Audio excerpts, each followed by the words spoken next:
up and stop living or stop being engaged in things. And I think when we can do things that helps humankind, and when we can do things that is pleasing to the Lord, then I believe that it blesses God even more. Joining us on the program right now, we have Ross Riggs, formerly the Louisville police chief. Yes, yes. I used to turn my head the other way when I went past, not really. Police department has always been a big help in the city of Louisville, and I appreciate that so much about them. We have a great community here, Richard. That's right. And Ross is in a new line of work now, several different categories.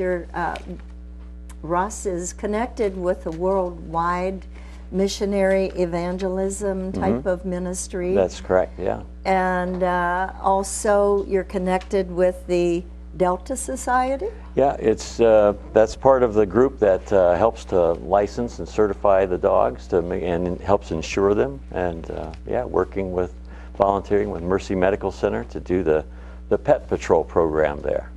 All right, the Pet Patrol, and this is Gunner in front of me. And if you could see my hand on his head, he is a wonderful dog. And I just lost my job. That's your new bodyguard. He's on my foot. He's pressed against my foot. You'll never walk again. But what a beautiful dog. He is. And it Friendly is as nice. could be. It does give you good feelings to just have him sit still like that and Yes. just to pet him. Yeah. What a wonderful thing. And also joining us from Delta, from the Delta Society. Mercy Medical Center. Oh, you're actually from Mercy We're Medical actually from the Center. hospital, yeah. And this is where our friend Gunner gets to go to make all the people feel a little better when they can, and I appreciate that so much. And so we have Brooke Mobilian and also Stephanie Williams. And it's good to have you with us. Thank you. And that is not a dog, that is a baby. Yeah. But Ross, why don't you clue us in on what it is you do and how these two fit into the program? Should I Certainly. be talking to Sure. them first or you? Well, I'll just kind of intro the thing, and then you can really get the good information from them. I'll give you how I ended up doing what I'm doing. Several years ago, after retiring, I had to have some spinal surgery, and I was having kind of a difficult time coming out of that. It was a bit of a struggle, and one day somebody came into my hospital room, and they had a dog with them, and that really encouraged me to get through that day. And I thought to myself then, if I ever have a dog that's got the kind of personality that it takes to do that, I really want to try to do that. Did you have a dog up to that point of I had a kind? dog, but not one that would really have fit well with this. As you can see, he's really excitable. I mean, He's right at got home, yeah, he has got such a great personality for Yes, he this. does. And once I had Gunner, this is a connection. So I had an opportunity to meet with the folks at Mercy Medical through the volunteer. Everything that we do is volunteer, and they took us through. There's a whole training process that you go through. More training me about how to recognize when my dog is stressed or how he needs to be, and then they teach us some of the techniques for visiting with patients. So, and that's how I got to know these ladies as we working with the And volunteer group. How long have Gunner and you been doing this? We've been doing this about 5 years now. Yeah. And do you get to pick the days you go, or do they Yes, I tell you do. when? Yeah, that's one of the nice things. You're talking about being retired. One of the things that's really nice is you don't have to deal with the schedule most of the time. So I get to pick and choose my days and that's wonderful. and the assignments of what part of the hospital we're in or whatever. That's pretty flexible. All right. Well, Brooke is going to tell us about the program. I'm going to find out how each of you fit into the picture here. But should I start with Brooke? Sure, go ahead. All right, Brooke, you represent Mercy Medical, both of you? I'm the manager and Brooke is our program coordinator. All right, so she's a program coordinator. What do you expect from people who want to do this? We expect them to actually go through this whole course just to get on board. They have to be, I would say they'd have to be kind of patient because it is kind of a longer course to get on board, but it is very rewarding. So kind of expect patience in the beginning, but once they get on board, it's very rewarding for both the patient and the team. How about the dog? They go through behavioral testing every 2 years. Initially, we do have a staff person, Whitney Romine. She comes to Mercy and she evaluates the dogs based on their behavior, and she gets to say whether or not they pass and if they're able to go through the hospital. And we expect them to be calm around the patients and have predictable behavior, because if they're unpredictable, especially at Mercy with older patients and they're vulnerable, we don't want unpredictable pets around them. And I wanted to talk with Stephanie about, do you have people that really don't want to have a dog in their room or shouldn't have a dog in their room? Yes, we do, absolutely. As Brooks shared, that all of our pets are screened initially, as well as our volunteer. Ross can testify to that process of all of our volunteers at Mercy go through a process of interviewing, orientation, training, and then once they're at that point, we determine what their actual assignment is. And with the Pet Patrol program, what we do is we try to help our volunteer understand, therapeutic aspect of it. And basically, when we have patients who sometimes are a little shy of animals, our volunteers are trained, to not, force that animal, but instead just to maybe even leave a card. Because they have nice little business cards with a picture of the dog. And sometimes people like that versus a visit. So all volunteers, before they go out on the unit, once they've been through all the evaluation process, we have mentors. And the mentor would actually go with that volunteer and that pet, and they would help that volunteer recognize signs of someone that might be a little hesitant with dogs. I have several children, 5 of them, and I have some that love dogs, and I have one that when she sees a dog, she runs. So, we do our best to help our volunteers understand that process as well, that, but for most part, even if people don't really necessarily like pets, they see a sense of calmness when they see the dogs. They think, oh wow, because all of the pets are calm, and when they come in, they say, oh, what a beautiful dog. So I think that's a nice aspect of our program. Yeah, I think so too.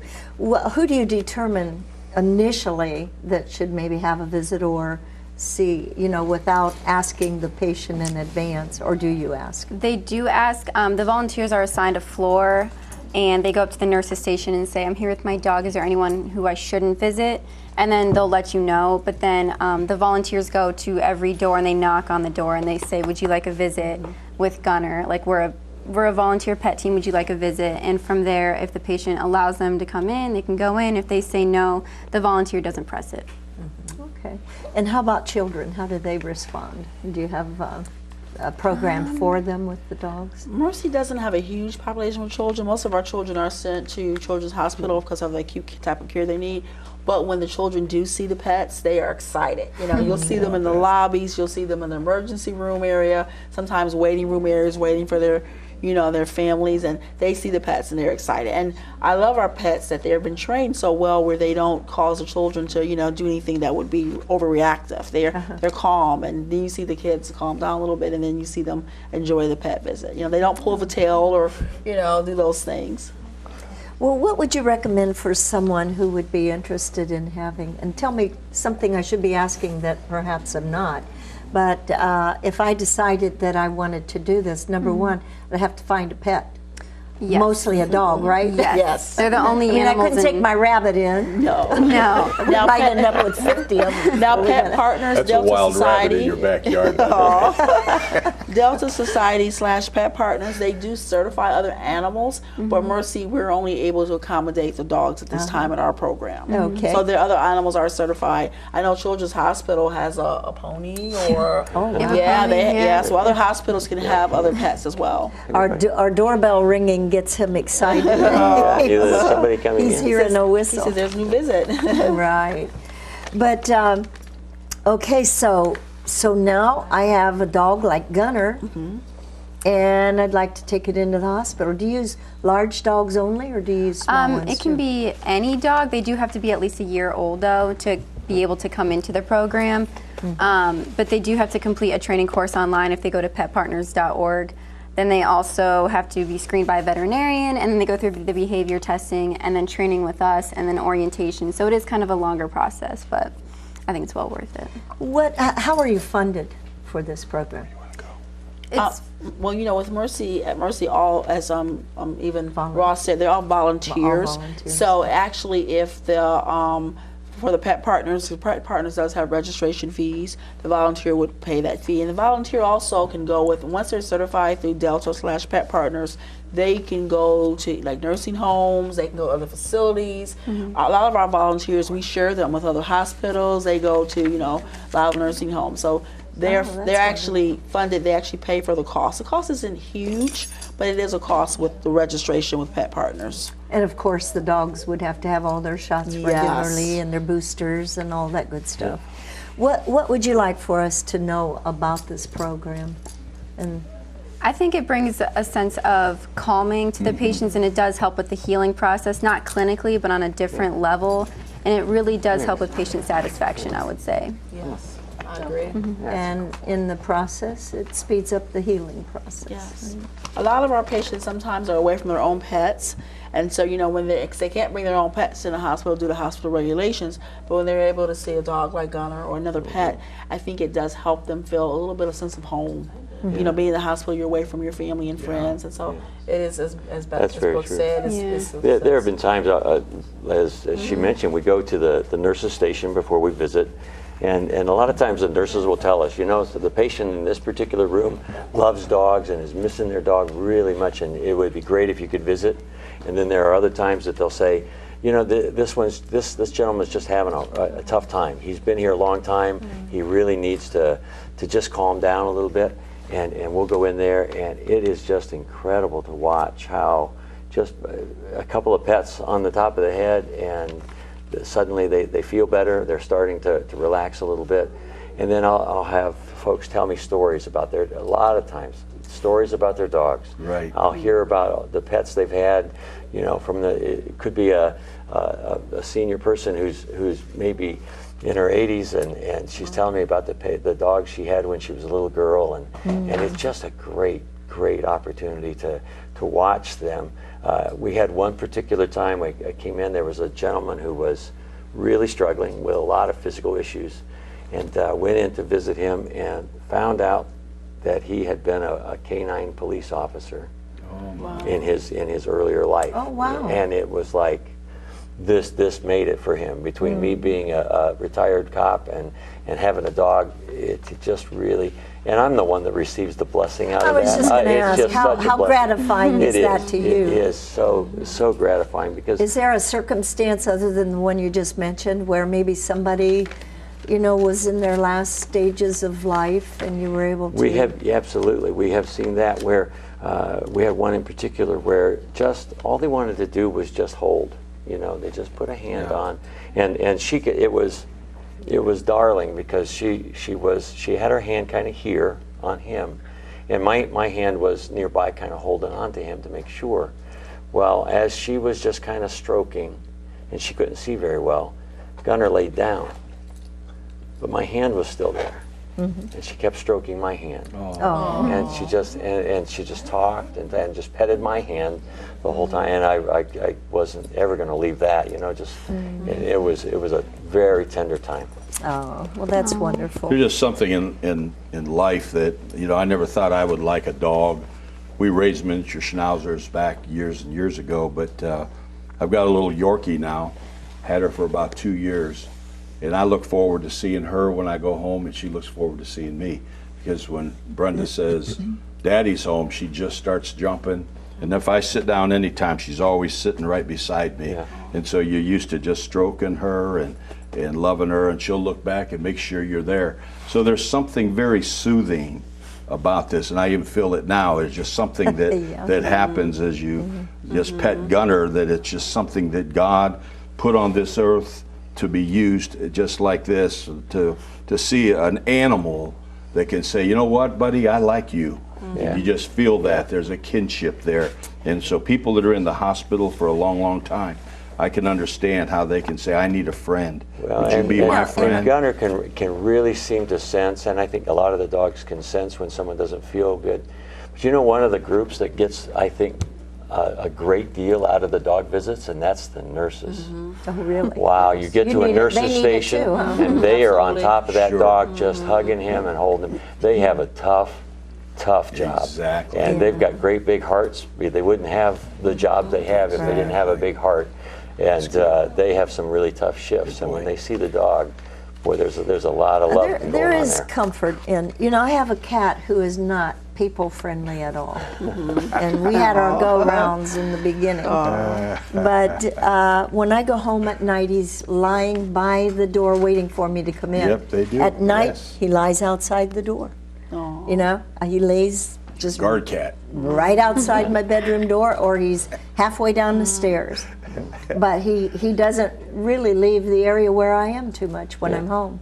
And the thing that's nicest about that is knowing that, when I go through that door at night, now he gets very angry at me and he bats at my legs when I leave him. He doesn't want me to leave. He's declawed though.